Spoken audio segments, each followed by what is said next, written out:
Good afternoon. My name is Chief James Fry with the Moscow Police Department.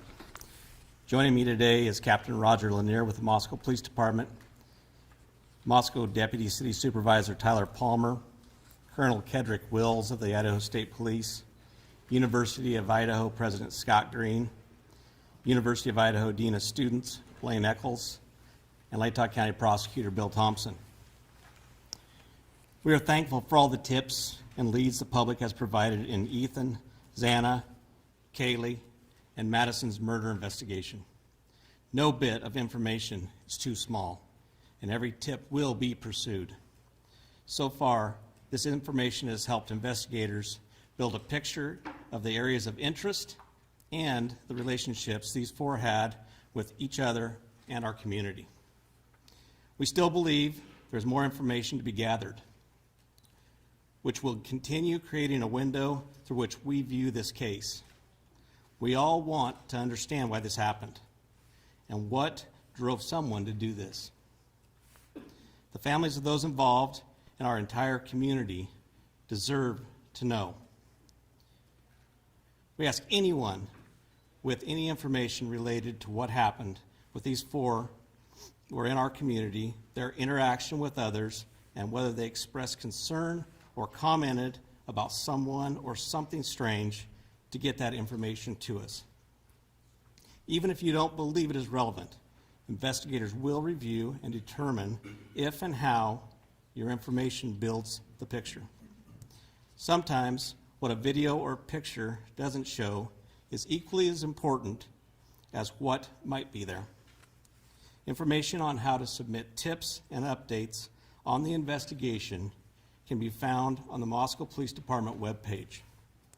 We continue moving forward to understand why this occurred in our community and seek answers to bring justice for the victims and their loved ones, because they deserve it. I personally want you to know we care, and we will continue to work hard to get these answers for these individuals. At this time, I'd like to introduce Captain Roger Lanier for an update on what we can currently share about this investigation.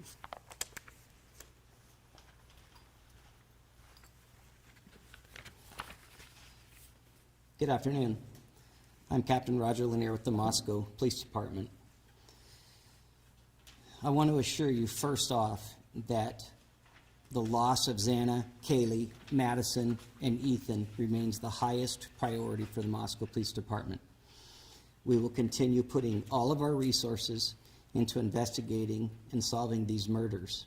Investigators are prepared to work through the Thanksgiving holiday to continue their efforts.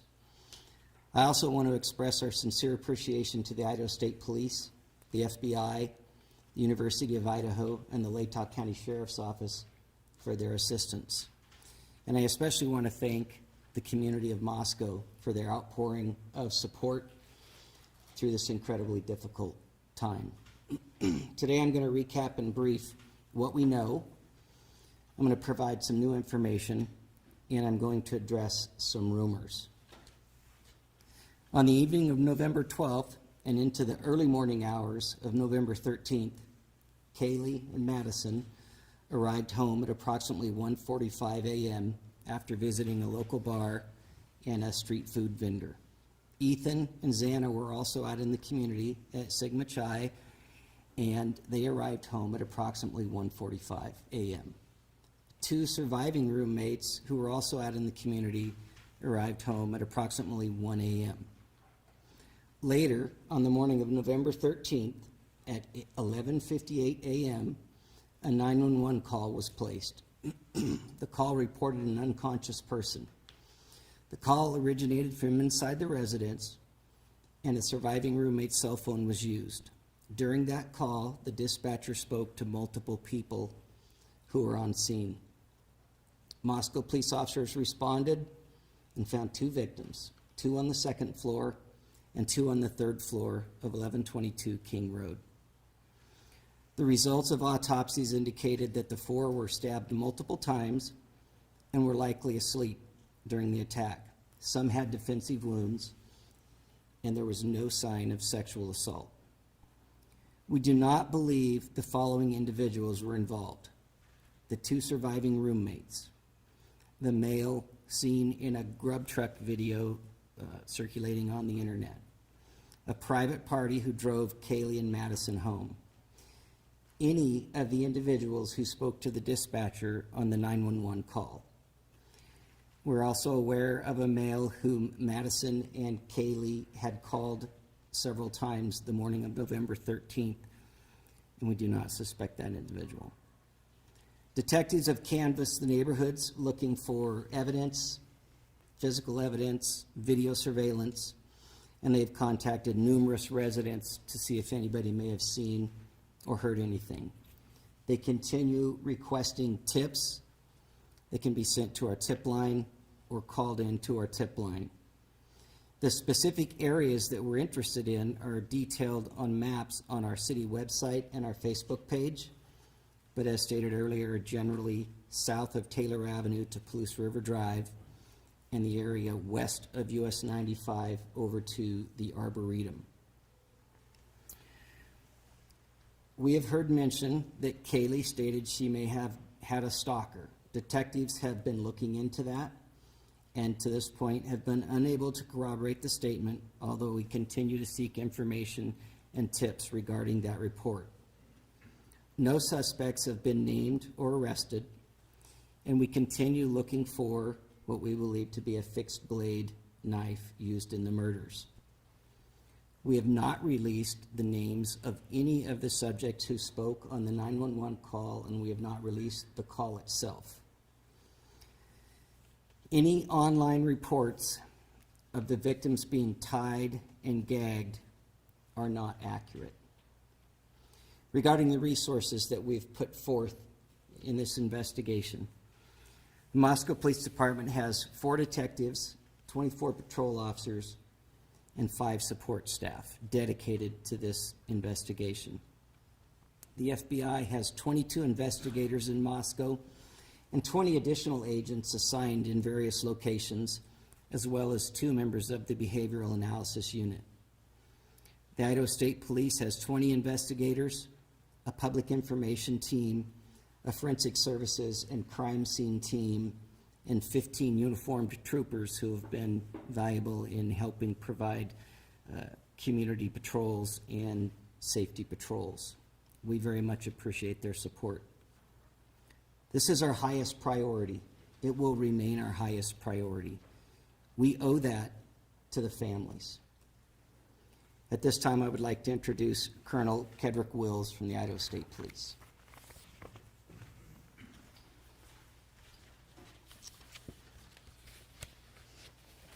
Thank you, Captain, and thank you for those that are in attendance today for your attendance. We really appreciate this.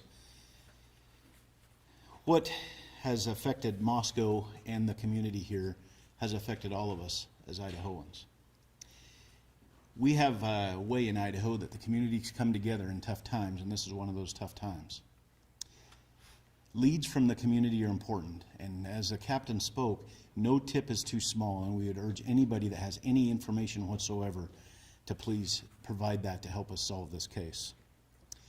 The lead agency of this case is Moscow Police Department with Chief Fry and his dedicated team of professionals, and the Idaho State Police's role is to support them and their good work here. There is an awful lot of efforts going on behind the scenes, and I'll explain why it's behind the scenes in just a moment. But what can't be seen isn't always known of what we do in law enforcement, and I'd like to explain that in just a moment. But the Idaho State Police and the FBI continue to provide resources to this investigation. I would like to speak for just a moment, if I could, not about this specific case, but rather an overview of how cases are investigated, so that maybe it'll give some sense of the why of the timeline here. We understand you want answers. We want answers too. But these take time, and if I could explain just a minute about the process here of what we go through just generally in investigations. So we use in advanced investigative techniques and crime scene processing. So what happens when a call comes in, the original officers, the first officers that respond to a scene, and then once that they've got their work there and determined that they need some additional investigative assistance, then they call investigators to come and help process that scene. And oftentimes it requires a forensics team to help process that scene. And when I say process the scene, what we're looking for is we're looking for any evidence that may help us to be able to find the people or person responsible for what we're seeing. And so we're collecting biological evidence, we're collecting latent evidence, whether it's shoe prints or tire marks or anything like that. We're trying to collect that evidence. We're trying to correct, we do that through photographs, we do that through 3D mapping to be able to map the scene. We identify and we mark evidence, and then we collect that evidence. And then we look for any evidence that we think may be helpful. And once that is done, then we package all that evidence up and we send it off to forensics laboratories to be analyzed to see if it can help provide clues of what's happening. All of this takes an immense amount of time. The reason this is important to understand is because it's important that while this is such a tragic circumstance that we find ourselves in law enforcement, we believe we owe this to the surviving families to get this right. And so we're not willing to sacrifice speed for quality. We do testing for blood, we do latent print processing, any documentations for anything at the scene so that we can reconstruct that scene at a later date. If I could share just a few statistics of this particular crime scene. At this crime scene, we collected 103 pieces of individual evidence. We took approximately 4,000 photographs. We've conducted multiple 3D scans of the residence, and we have hundreds of hours used by technicians and investigators, including our forensics team and detectives from multiple agencies. We've processed over 1,000 total tips and conducted 150 interviews. I hope that you understand that gives a little bit of a perception of just how complex this case is. We have the utmost confidence in this investigation and that this investigation will be done right. We ask you and we ask the public to please remain patient as this investigation unfolds. And please rely on official sources of information. We really appreciate the media's assistance. We know you have a job to do. We know that you're professionals and you do it to the best of your ability. And we're thankful that you're here, because without you, we could not get the correct information to the community that could help us solve this. So I can't overemphasize how much I appreciate and we appreciate in law enforcement your willingness to do this. What you are doing matters. And it matters in what we are committed to doing, and that is to the best way we can think of to honor these victims and their families is to conduct this investigation correctly. Finally, I'd like to share that I've been in regular contact with Idaho's Governor Brad Little throughout this investigation. Governor Little is making available up to $1 million for expenses related to this ongoing investigation. As you heard, the resources that are here in Moscow and throughout with this investigation, you can see that those expenses would add up quickly. Like all Idahoans, Governor Little is deeply saddened by the loss of these 4 bright and promising young lives. And he's making sure the state of Idaho provides all of the resources possible to ensure that the person or persons responsible for this are brought to justice. And now I'd like to turn the time over to the University of Idaho President Scott Green.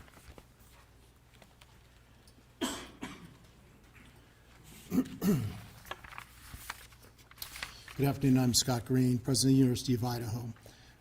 We deeply appreciate the kind words of support we have been receiving from our alumni and friends, as well as many others who may not know us but have taken time to reach out.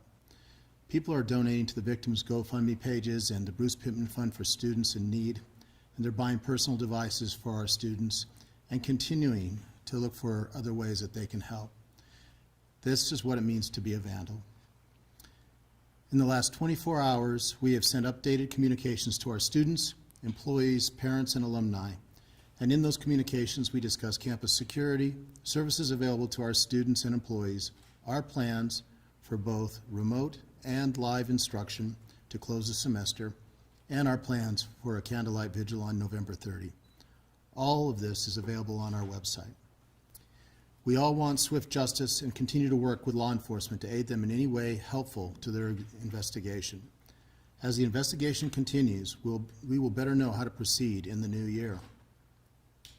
We will endeavor to find the balance among safety concerns, the need to grieve, and the long-term needs of all of our students and employees. Through everything we do, we will keep Kaylee, Madison, Xana, and Ethan, as well as their families and friends, in our thoughts and our prayers. Thank you. I'm sorry, I need to introduce Deputy City Supervisor Tyler Palmer. Tyler, sorry.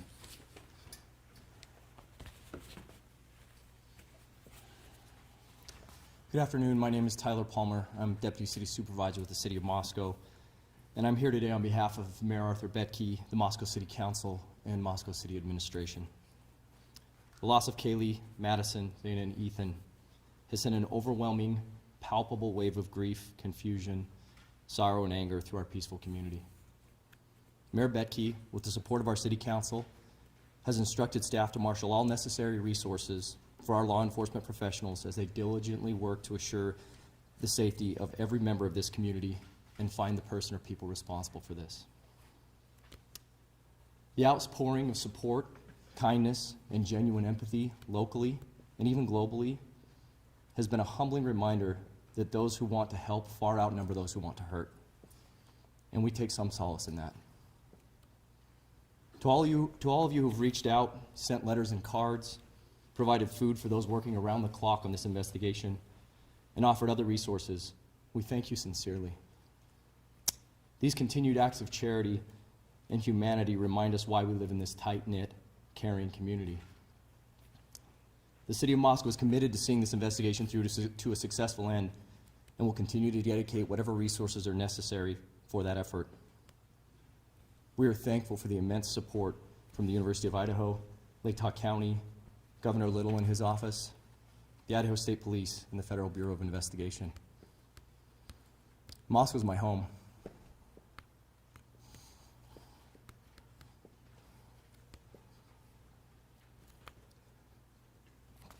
And I know we won't be defined by tragedy, but how we respond to it. We mourn the loss of these beautiful young people, and we will relentlessly pursue justice on their behalf.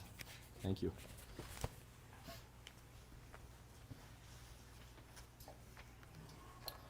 So we would like to open it up to any questions, but I would like to ask if there's an Argonaut reporter here that would like to ask, and then second after that, an Evergreen reporter, if there's one in the room. So let's start with the Argonaut, please.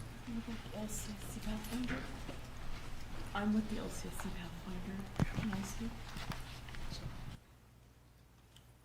James Torman Aldrich with the Argonaut. I have two questions, if that's all right. Firstly being what the police presence is going to look like after Thanksgiving break and how long that's going to last. So I'll go ahead and answer. The police presence is going to be very heavy after the break. We have Idaho State Patrol that will also still be in the area, and you'll see a high impact of patrol officers and troopers, as well as Lake Tahoe County Sheriff's Department personnel in the area. And then secondly, would there be any possibility of the release of the 911 phone call even in transcript form? Not at this time. That's part of our investigation.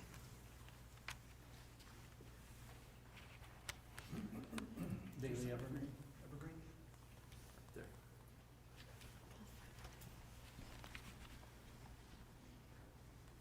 Frankie Beer, the Daily Evergreen. I guess the Moscow PD press release mentioned looking into hundreds of pieces of information about Kaylee's potential stalker. I was wondering what led you to believe she did have a stalker possibly, and why those pieces of information haven't come up with conclusive results. I'm actually going to let Captain Lanier answer this question, okay? Thank you, Chief. We obtained information through some of our interviews that Kaylee had made some comments about a stalker, so that's where that came from. We have followed up looking at specific time frames in specific areas of town. So far, we have not been able to corroborate it, but we're not done looking into that piece of information. Thank you.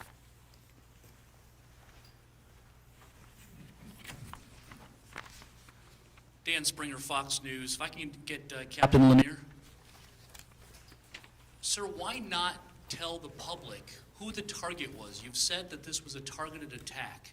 Why not tell the public who was targeted? If it was multiple people, it would go a long ways to telling the public what you're looking for and who you're looking for, the type of person you're looking for. Why not do that to alleviate some of the fears out there in the community? Well, first and foremost, we have the integrity of the investigation to preserve. And we feel like that information is integral to us and how we conduct our investigation. Releasing that to the public may or may not flood us with a lot of information that's not relevant or specific to what we're looking at. Don't you So- want more information from the public? We do Or want just- more information, but we don't want to put our investigation in jeopardy by releasing what we have. There's always a balance between what you're willing to release versus what you're trying to gather. We told the public very clearly from the beginning that we're looking for a knife. We've told the public very clearly from the beginning that we believe it was a targeted attack. I mean, to be honest, you're going to have to trust us on that at this point, because we're not going to release why we think that.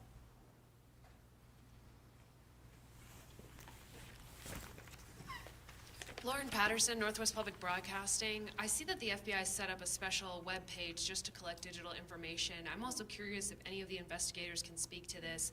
Curious if the Wi-Fi hotspot has been tapped at all. It's possible if the suspect had their phone on them, it may have pinged off the Wi-Fi in the residence. Has that been checked on at all? As I stated, our investigation is looking at every avenue of every piece of evidence that we can. The FBI has given us a website for any downloads of video or anything, so we ask people, if you have any of that, to send it to us, please.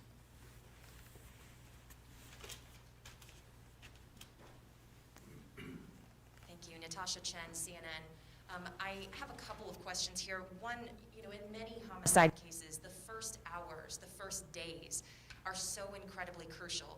Now that we're moving into a window that's further and further away from the incident, does that concern you about the ability to arrest a suspect, or do you have information that you simply can't share with us that makes you confident that you're close to solving this? I'm going to have the Colonel step up and address that, please. Well, thank you for the question, and I would like to address it a little more globally than specifically. A little more globally here. Yesterday, as time goes on, I mean, we're time past the initial calls for service and the initial crime. However, we also, as time goes on, are able to process the forensics evidence, any forensics evidence that we may have collected, and so that helps us. And we're also able to process the tips that continue to come in, which may help us.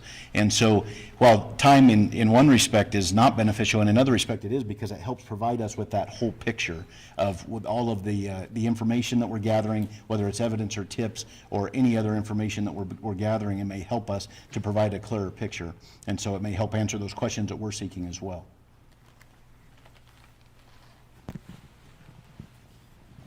Hi, Angela Palermo, Idaho Statesman. I was wondering if there's any evidence that suggests the attacker visited the first floor where the two surviving roommates were? That information will not be released at this time. It's part of our investigation, and as we stated earlier, there's many things that are involved in an investigation that we will release and things we won't.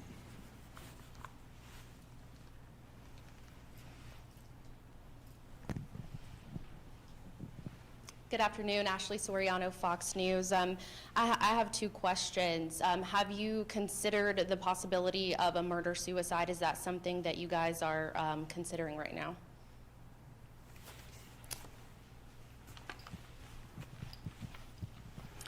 That question has been asked previously, not at a press conference. It's certainly something that we looked at in the early part of the investigation. It is not something that we're looking at this time. And I know some of the investigators' vehicles and police vehicles are coming in and out of the driveway. Do you think that potentially could disturb any tire marks or other evidence? Yeah, so the question has been asked about why did the crime scene tape expand, and that's not uncommon. When the first officers arrived, they tried to cordon off what they thought was important. We immediately expanded that when the investigators got there to process the scene. And logically, as this progresses, and you've seen this through our press releases, we have expanded it to several areas of the city and have in fact canvassed entire neighborhoods. So we try very, very hard to uncover every single bit of evidence possible in an area before we move on to the next area. So, yes, we've looked at everything that we think we need to look at in and around the crime scene at this point. But do you believe the cars coming back and forth in the driveway, potentially like tire marks or foot marks that there could have been? Well, it's a gravel parking area, so it would be hard to say that.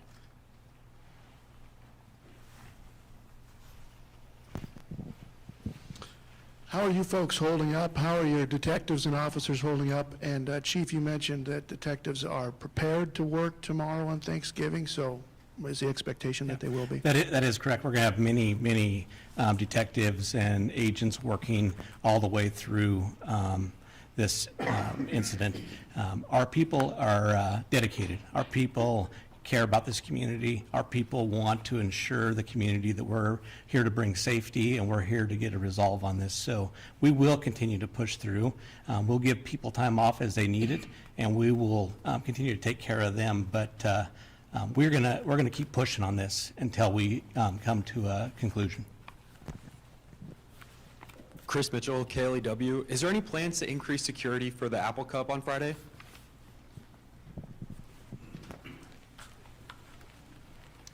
Well, I can't speak to what's going on in the state of Washington. I can only speak to what we're doing here on the campus of the University of Idaho in concert with President Green and his team. We are absolutely, with the Idaho State Police and the Moscow Police Department, we are 100% dedicated to making sure that this continues to be a safe place for students to do what students need to do. And so that's why we have so many uniformed troopers here that aren't necessarily assisting with the investigation, but rather here to help with the campus security. And President Green and his team have been fantastic in helping to strike that balance to make sure that we have law enforcement resources here. So while I can't speak what's going on anywhere else, I can tell you at the University of Idaho we have a lot of state troopers, a severe increase of state troopers and Moscow police officers here, both on campus as well as throughout the community.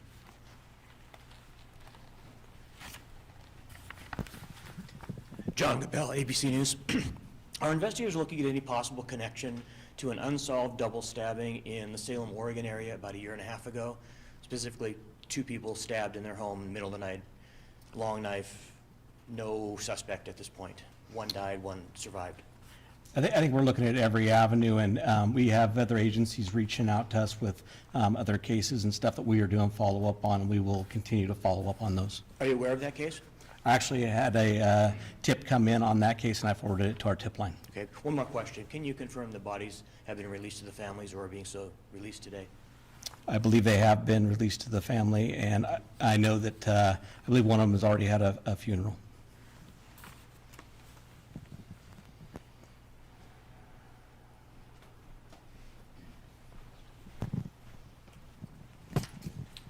Destiny Martin with the LCSC Pathfinder.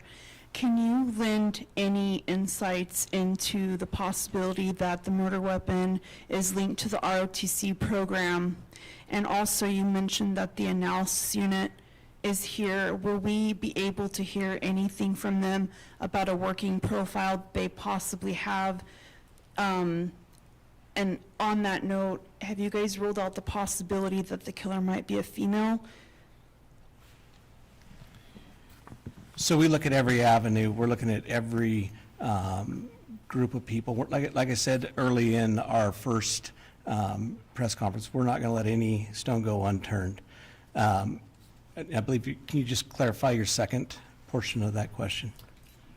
Oh, the BAU, sorry. Yes, I would like to know if the BAU has a working profile, because, you know, you look at victimology. Sure. Are you able to tell us who was killed first on the time of death so that we may understand, like, who was, if it was a targeted attack, it would make the most sense if they killed one of the roommates first and then maybe the other two, you know, I'm not, sure. This is not speculation, I'm getting off topic. My question is are you guys looking at a working profile? Have they come up with anything new regarding the motive or intentions of the killer or killers? The BAU unit is working diligently to do what they do. Will that be provided? I'm sure that may be provided once the conclusion of this case comes together.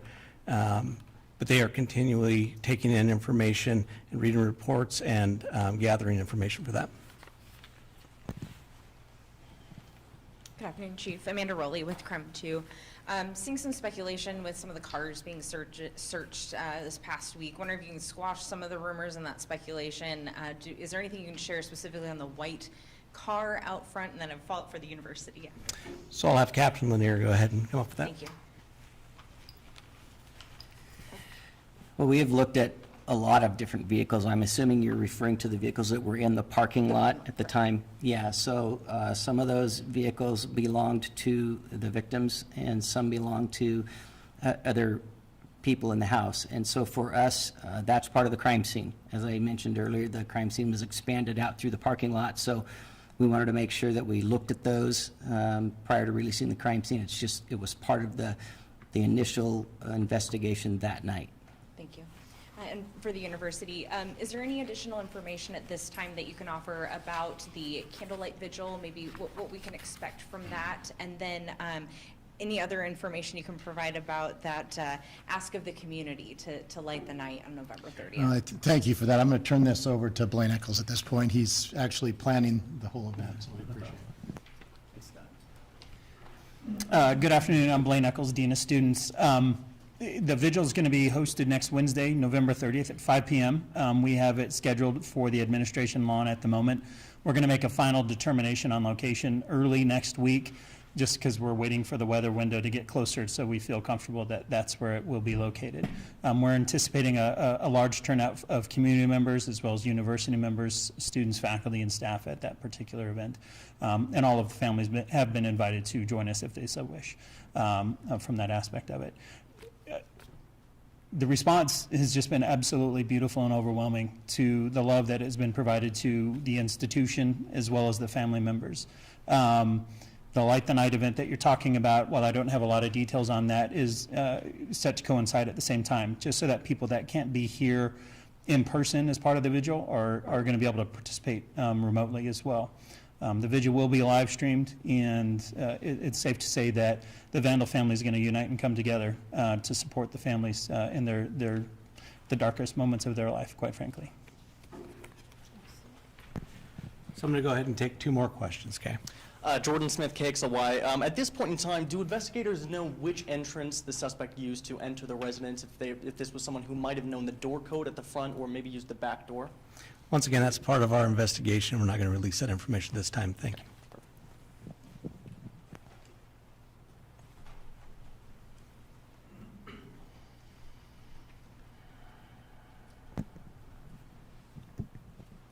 Noah Baltimore, News 8. You said this was a targeted event. You won't tell us why they were targeted. What should students do to prevent being targeted in the future?